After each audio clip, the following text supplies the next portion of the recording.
Hey,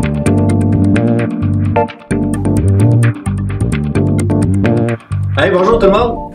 Ici, c'est Marc-André Ferron. On prend 2 petites minutes aujourd'hui pour parler de stratégie en matière de santé et sécurité et je vous pose une question. Quelle est votre stratégie en matière de santé et sécurité dans votre organisation? Prenez une petite minute pour y penser. Est-ce que vous seriez capable d'expliquer cette stratégie-là? Est-ce qu'elle est claire dans votre tête? Est-ce que c'est noir sur blanc? Quel est le plan de match de votre organisation? Est-ce que vous pensez que l'équipe de gestion chez vous serait capable d'expliquer cette stratégie-là en matière de santé et sécurité? Souvent, je fais allusion à Albert Einstein en matière de santé et sécurité. Je ne sais pas si vous savez ce qu'Albert Einstein a dit à propos de la santé et sécurité. Peut-être que oui, peut-être que non. En fait, Albert Einstein n'a absolument rien dit à propos de la santé et sécurité au travail. Il n'a même pas dit que c'était relatif à part ça. Mais par contre, Albert Einstein a dit, si vous ne pouvez pas expliquer quelque chose à un enfant de 6 ans, c'est peut-être que c'est pas tout à fait clair pour vous-même en partant. Et ça, c'est fondamental parce que la santé et sécurité, c'est de la gestion des dangers. Et pour faire de la gestion des dangers, ça prend une stratégie pour arriver à gérer les dangers. Si vous n'avez pas de stratégie, d'après vous, qu'est-ce que vous êtes en train de faire? Vous êtes en train de faire de l'improvisation. Et la dernière chose qu'on veut faire en matière de santé et sécurité, c'est de l'improvisation. Et pourquoi c'est la dernière chose qu'on veut faire? Parce que l'improvisation, ça laisse la place au hasard. Et ça revient à prendre les dés, lancer les dés et souhaiter que cette année, on ne blesse pas nos employés parce qu'on est chanceux. On ne sait pas pourquoi on est bon quand on est bon, mais on ne sait pas plus pourquoi on n'est pas bon quand on n'est pas bon.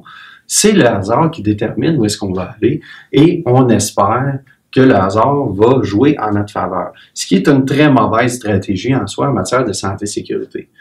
Une stratégie, ça se définit par coordonner des forces vers un résultat désiré. Et on pourrait se poser une autre question. Quelles sont les 2 forces que votre organisation a en matière de santé et sécurité pour arriver à gérer les dangers? Vous avez 2 forces et elles sont toutes les mêmes dans toutes les organisations, c'est-à-dire des ressources financières et des ressources humaines. Et le grand malheur de ces forces-là, c'est qu'elles sont limitées. Si je vous posais la question, est-ce que vous êtes à budget illimité en matière de santé et sécurité? La réponse, c'est non. Il n'y a pas une organisation sur la planète qui a 1 milliard de budget en matière de santé et sécurité. Donc, vous avez une enveloppe X et il faut arriver à gérer les dangers adéquatement avec cette enveloppe-là et ça de manière stratégique. Et ce ne sont pas tous les dangers qui sont à gérer de la même façon au même niveau de priorité. Et souvent, ce qu'on va voir dans nos organisations, tout partir à vouloir tout adresser tout en même temps, comme si tout était prioritaire au même niveau. Alors qu'il y a un principe qu'on connaît tous, ou peut-être presque tous, principe de Pareto, le principe 20-80, celui qui dit que dans la vie, il y a toujours 20% de quelque chose qui va gérer 80% d'effets, donc 20% d'efforts pour 80% de résultats. Et il y a aussi dans vos organisations un 20% des risques qui génèrent 80% de vos probabilités d'accident. Et en plus de ça, un 20% des efforts que vous allez faire en matière de prévention qui va donner 80% de vos résultats que vous allez obtenir. Super important, si on veut gérer des dangers, il faut analyser nos dangers. Pourquoi? Pour justement connaître c'est quoi le 20% des risques qui génèrent 80% des probabilités d'accident de travail. Et après ça, mettre une bonne stratégie efficace de gestion des dangers qui va être reposée sur l'élimination, la réduction à source ou la mise en place de programmes de prévention, de systèmes de gestion pour ultimement obtenir les comportements des individus qu'on veut.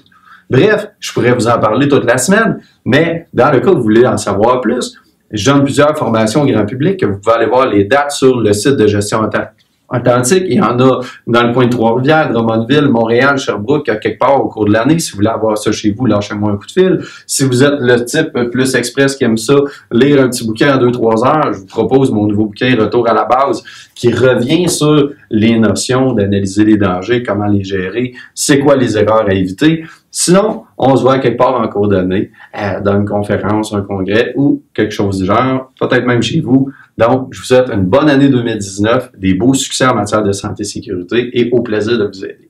Bye bye.